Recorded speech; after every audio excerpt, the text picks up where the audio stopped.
caso que decidimos apresentar é da Sra. Nusrit Shaheen, mais conhecida como Nelly, uma das 9 crianças de uma família muçulmana do Paquistão. Nascida em 1984, Nusrit Shaheen é possivelmente a sobrevivente mais velha conhecida até hoje com a doença ictiose Harlequin. Nelly é uma das 9 crianças de uma família muçulmana do Paquistão. No entanto, não foi a única a ser afetada com esta patologia. 4 dos seus 8 irmãos também se encontraram afetados com esta doença, mas infelizmente morreram a uma idade muito nova.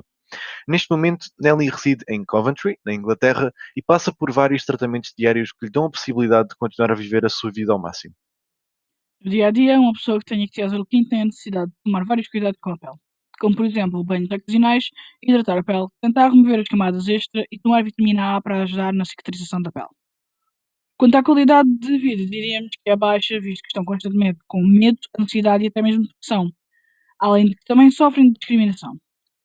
As pessoas que sofrem de ictiosis Harlequin têm menos mobilidade que uma pessoa normal, visto que as articulações têm maiores camadas de pele acumulada, além da pele seca repuxar e diminuir também a mobilidade dos membros, e de terem dificuldade, e graças a isso terem dificuldades respiratórias e em alimentar-se também.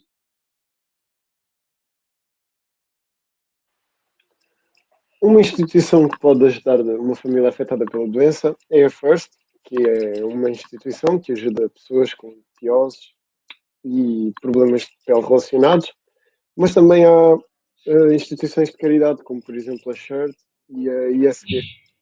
Este tipo de doença é um exemplo de uma mutação que afeta uma sequência de ADN num único gene. Mutação esta que ocorre mais especificamente no gene ABCA12, sendo este o responsável pela instrução da produção da proteína essencial para o desenvolvimento normal das células da pele. Consegue-se ver logo desde o início as camadas espessas de queratina na pele dos bebés. E graças ao gene deficiente ABCA12 do cromossomo 2, o transporte de lípidos para as camadas de pele não ocorre, não possibilitando a hidratação natural. Devido à falta de hidratação, a pele começa a descamar e repuxar, causando fissuras profundas que podem infectar facilmente. E também há um aumento de temperatura, pois não é possível a transpiração devido à espessura da pele e à falta de lípidos.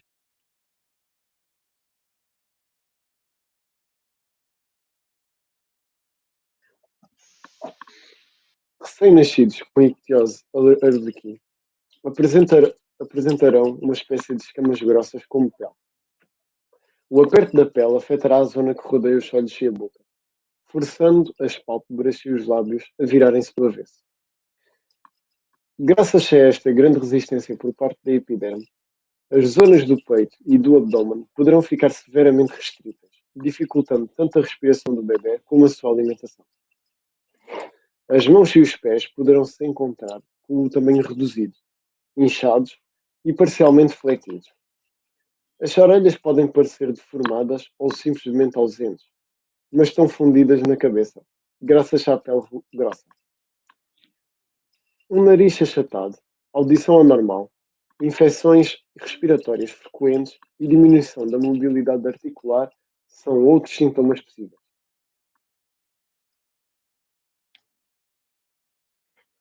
A ictiose Harlequin é uma patologia hereditária autossômica recessiva, ou seja, para um indivíduo estar afetado, este tem que receber 2 genes característicos da doença, um vindo do pai e o outro da mãe, sendo o género algo irrelevante para a sua hereditariedade.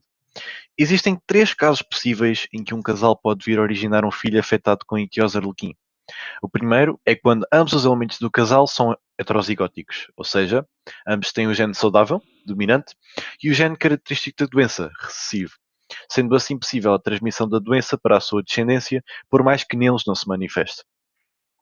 Através da utilização do xadrez mendeliano, podemos concluir que a descendência de um casal heterozigótico de genotipo A maiúsculo A minúsculo vai ser composta por 25% de filhos saudáveis, de genotipo A maiúsculo A maiúsculo, 50% de filhos saudáveis, mas portadores da doença, de genotipo A maiúsculo A minúsculo, e 25% de filhos afetados com a doença de genotipo A minúsculo A minúsculo.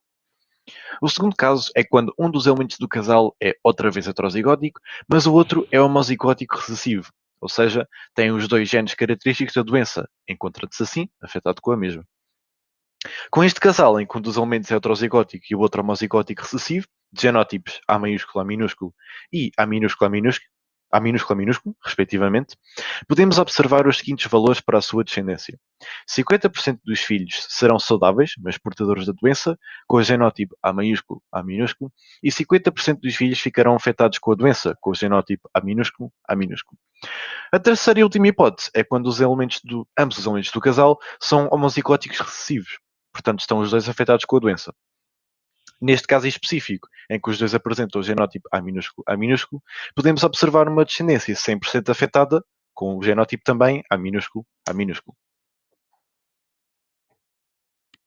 A ictiose Harlequin pode ser diagnosticada antes do parto, através ou de ultrassom, no qual pode ser visto as camadas de queratina e a deformação na cabeça e membros do feto, como por exemplo a mão apresentar-se numa posição de gancho, por causa da pele repuxar, ou pode ser feito através da obtenção de uma amostra de DNA do feto. Esta amostra pode então ser testada por mutações no gene ABCA12 e as opções de teste são amniocentese e biópsia do vil curial, que possibilitam o diagnóstico. A amniocentese consiste na colheita do líquido amniótico, mas por isso é necessário fazer a punção do saco amniótico. Onde está o feto?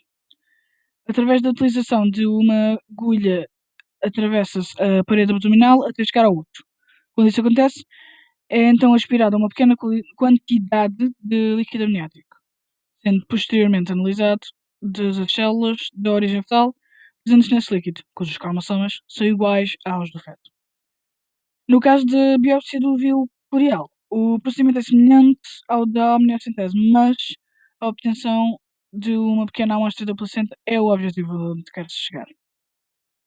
A biópsia do vil curial geralmente é realizada entre as 11 e 14 semanas de gravidez, enquanto que a amniocentese é efetuada após as 16 semanas.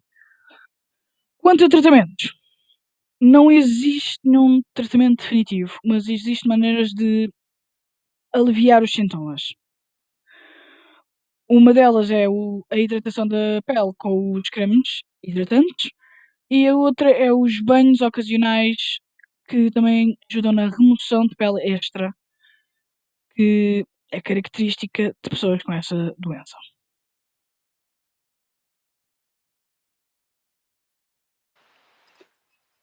Não existe atualmente nada relacionado com a engenharia que possa curar ou melhorar essas pessoas.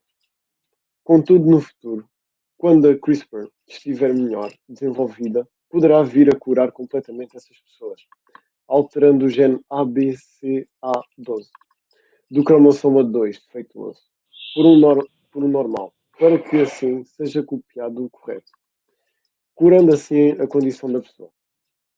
O CRISPR, Clustered Regularly Interspaced Short Palindromic Repeats, utiliza uma proteína que denominaram Cas9, CRISPR-Associated Protein 9, para apagar de maneira seletiva pedaços de DNA. Quando a sequência-alvo é identificada, a proteína recorta este fragmento e torna possível a edição genética.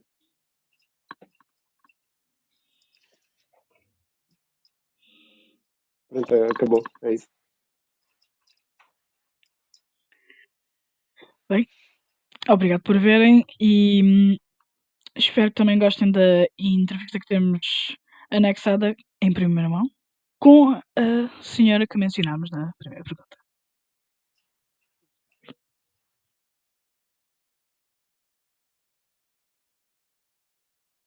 I'm actually proud of you. Thank you. You're welcome. Do Andrea or Guillermo want to start asking, or can I think start? you should start. Your Okay. questions are better openers. Okay, Miss, can I call you Nelly? Yeah, you can. I was gonna say probably easier. Yeah, thank you.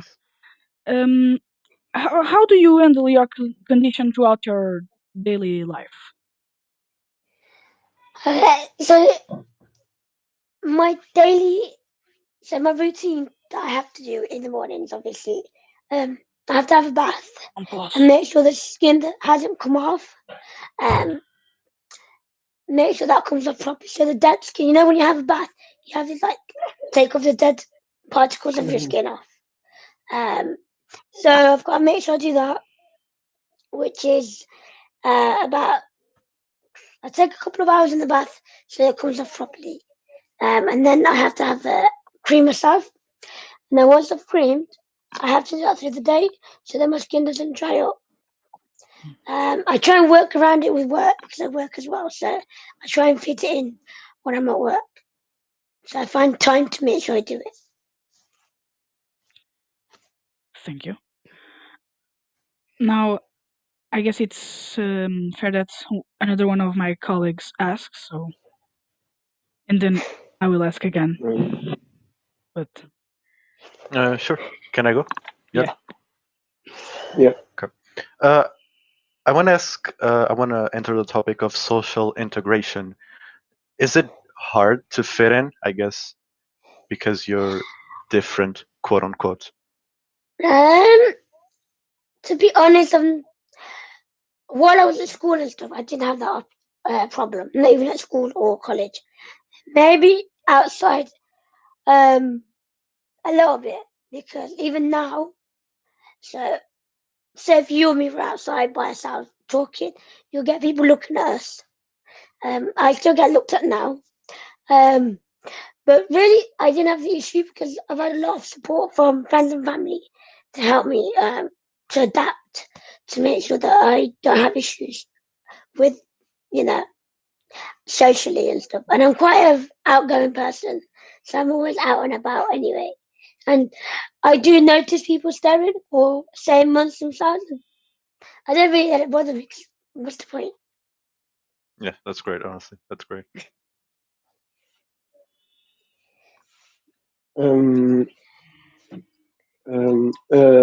So my question is, what advice would you give to you 10 years ago? What advice would I give 10 years ago? Oh, not that fun. Be yourself. It's not easy having a physical appearance that you can notice. It's not something like mental health where you can't notice it. It's a physical one. So it's not easy. Just if you need help, ask for help. If you feel uncomfortable, don't hide it. Be open and just enjoy it. Just go with the flow. Don't think about what people would think. What they say. Don't let it take it to heart, because if you do that, you'll be stuck inside. They say most women normally won't go out the door without their makeup, and we have to go out looking. Nothing wrong with the way we look, but we look different appearance-wise. So don't worry about what people say or think. Yeah, you'll get people saying horrible stuff, because you do. You'll get people staring at you. Just take the notice of them. They're just jealous. That's what you should think. Yes. Okay. I have a question. When I was doing my research, I passed to something that said that people who have your condition have to take sanitary baths. I didn't quite get what it is. Can you explain, please? So sanitizer, I'm not sure, but I have to have a bath. You're meant to have one twice a day, so they say anyway. Long as you have one, that's the main thing. It just makes sure that your skin is looked after. So, like everyone else, you have a bath once a week, maybe, or twice a week. I have to one every day. So, because my skin grows too fast, so it grows 10 times faster than yours, mine does. And it just means that you take off the dead skin, make sure it just stays healthy. Because my skin's visible when you take it off. You can tell. It just means that I've got to look after myself. So you have to have a bath to make sure that skin comes off properly. Okay, thank you. So, André? Oh, my bad. I thought you wanted to ask another one. Okay, let me see. Oh, yes. Is there something that you would like to do right now, but you can't because you're limited by your disease? Or let me ask this in another way. So imagine like tomorrow, and I hope that happens in the near future. You have the news that you're finally able to free yourself from this disease. They finally achieved the. I'm missing the words here. so are you trying to say if there was a cure for my condition, would I take it? If there was, I wouldn't take it. You And wouldn't? then no, because I've had the skin condition for so long, it's part of me. So Yes. I wouldn't take it. That's interesting, honestly. Because if I had it when I was younger, then yeah, I'm 37 now. So I've had it practically for 37 years, and it wouldn't be me. I think I've grown to like who I am. I've never doubted who I am. I've never doubted that I don't like myself. You know, you got So yeah, I wouldn't take it because you know it wouldn't be me. I think because I've had it for so long, it wouldn't be me. Okay, that really is interesting. That wasn't exactly my question, but you But just made it 10 times better. Honestly, that's great.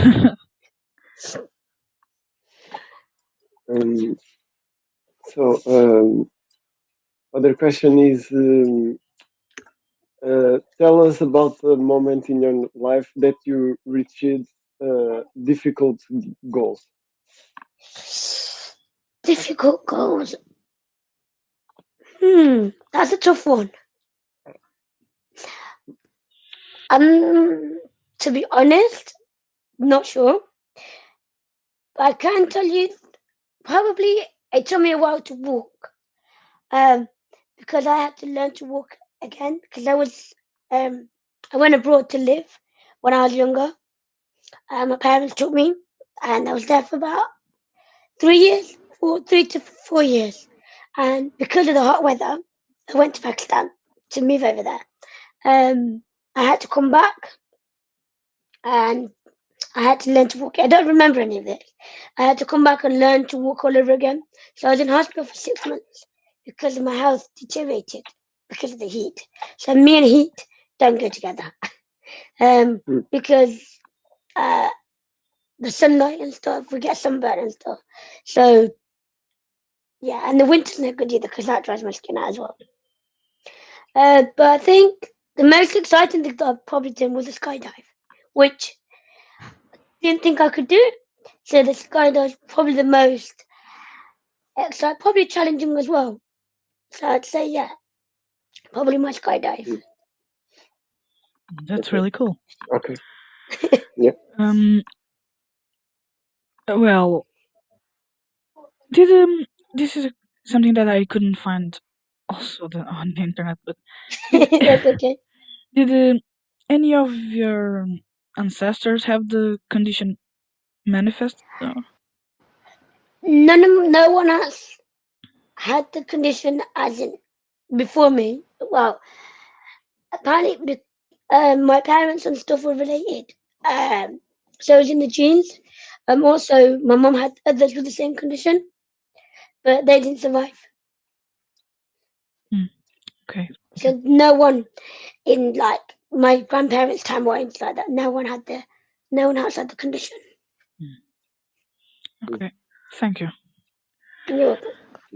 André? I just wanted to get back to the last question. So, what I intended to ask was, is there something that you would like to do right now, but you can't due to your disease?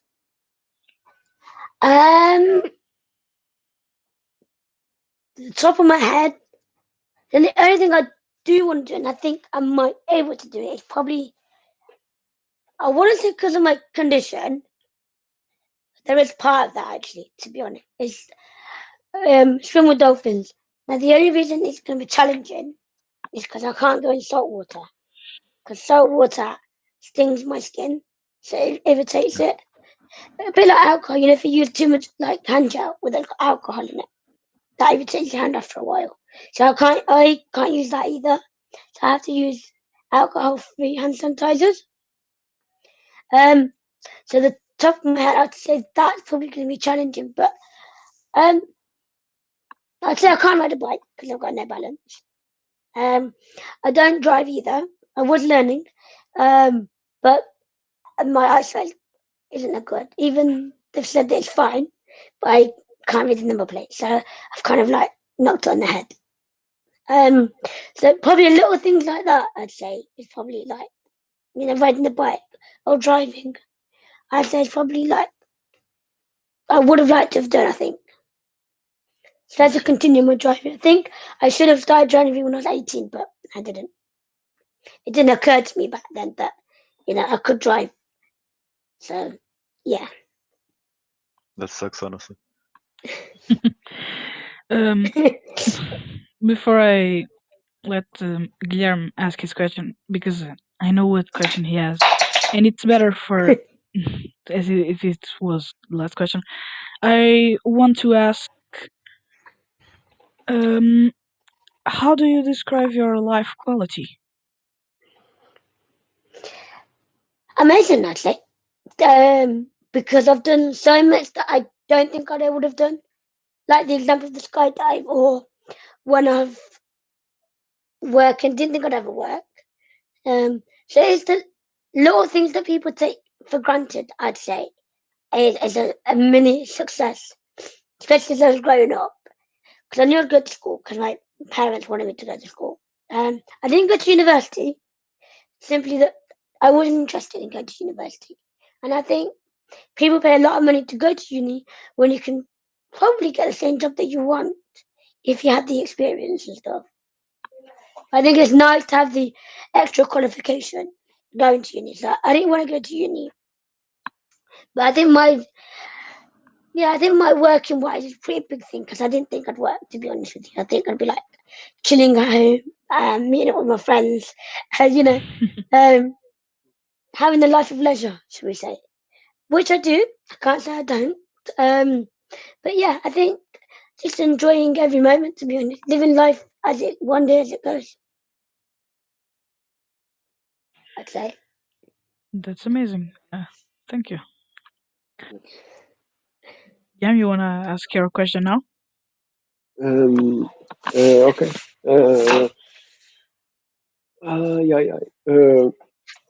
Has anything throughout the interview surprised you? I think your questions are different, but I do like your questions. And it's nice to know that if students or other guys like you that are interested in learning about my condition. Because it is quite rare. Not many people have got it. I think now, compared to say 10 years ago, not many people knew what it was. But nowadays, people are more aware of it.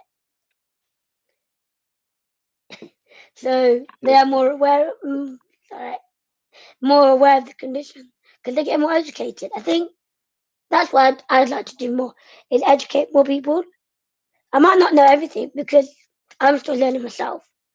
Sometimes I've learned there's different ways to look after my skin, so that I'm always learning at the same time. So I think that's what I like to teach people and help them to understand, I'd say. Okay. Thanks. That is great. Yes. I guess this is all. Thank you. Is there You're anything welcome. that you want to say to my class, or any Yeah, classes? good luck. Keep in touch. If you have any questions afterwards, feel free to inbox me if you guys like. I'll be happy to answer as honestly as I can. Thank you so much. Thank you You're very welcome. much. Anytime. Yeah. Hey, the interview is concluded, so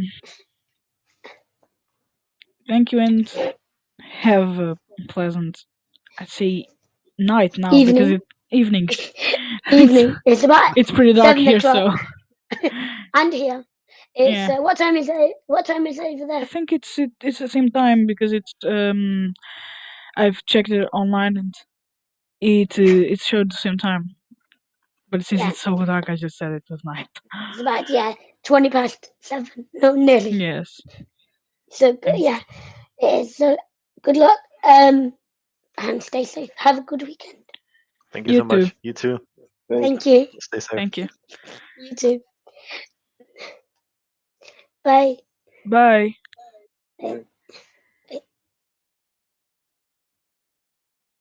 Now this was pretty cool. Isto foi fixe. Foi fixe. Só tive um pequeno problema, é que eu comecei a gravar já o André estava a dar aquele discurso tipo, tu és bué da fixe. Mas não faz mal, porque a cena está. tu és bué da Eu fixe. estava.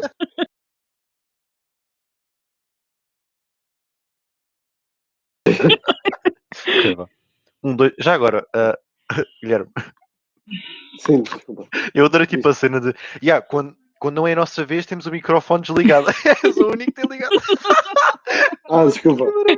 Não, tipo, se não Desculpa vem aí, barulho de desculpa aí. fundo. Não, Se não está barulho de fundo, tipo, não vale a pena desligarmos aí. Então, caguem pá, nisso. por agora eu acho que não há barulho. Epá, deixa lá ver. Mas o cão pode chegar de Não estou a ouvir o barulho. Eu não ando a ver o barulho, pá. Não estou a ver o barulho. Então agora deve estar fixe. Bora lá. Não, mas desculpa aí. Eu pensava que era. Não, estou a ver o barulho. Ah não, o barulho vem aí. Não, estou a ver. Vá, pronto, desculpa aí, não tinha percebido. Tranquilo, mano.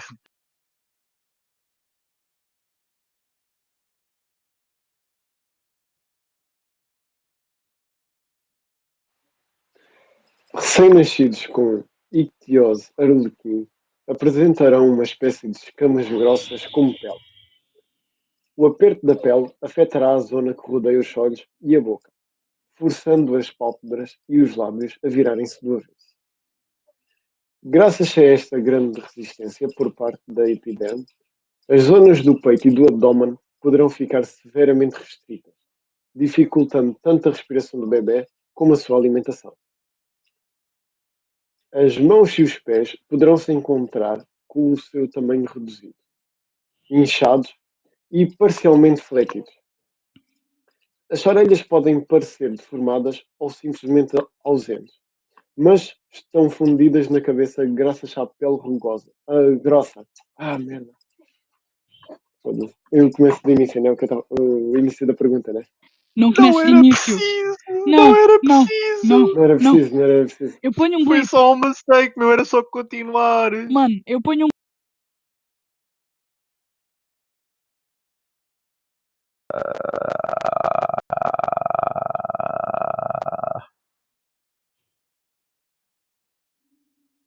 Ok.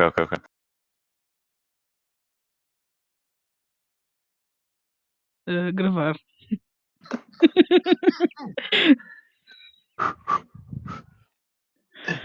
Ganda treino. Peraí. Tu e o Guilherme. Intencionalmente. Estavas na parede, mano. Ganda fight! Yeah.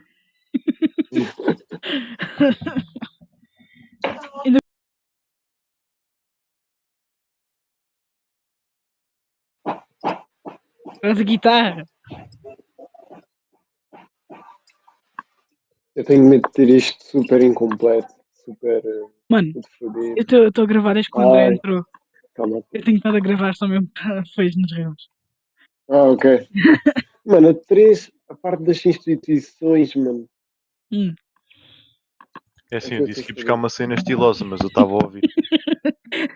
Olha aqui.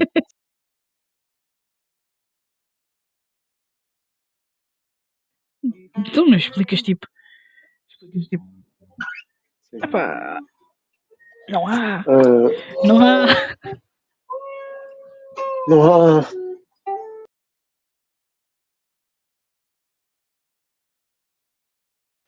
Problema que eu estou no telemóvel. Yeah.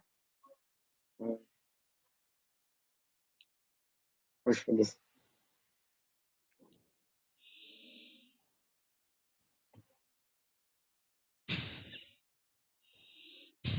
Eu vou abrir. Ai, Grande. está a abrir, está a abrir, Eu está a abrir. trabalho assim. Sim. Bora lá. Temos aqui a doença e E a guitarra. é doença e é doencida.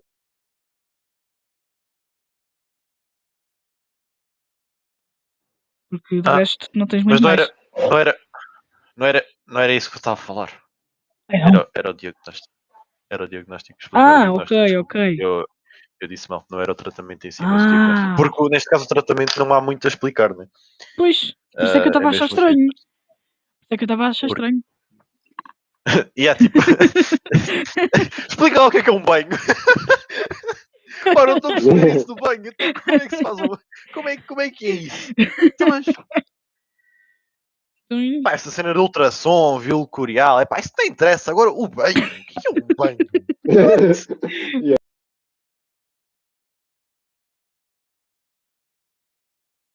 Vamos rever as pequenas ceninhas da vida. Uhum.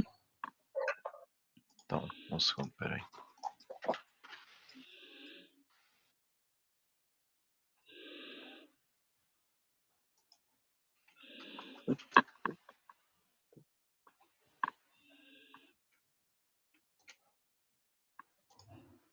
Eu não sei se o André está mesmo tão parado assim, mais encagelou. Ah! Eu acho que está parado. A imagem congelou, mano.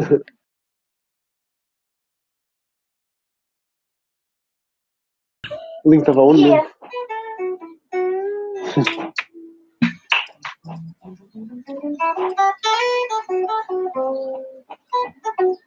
Calma aí, o link.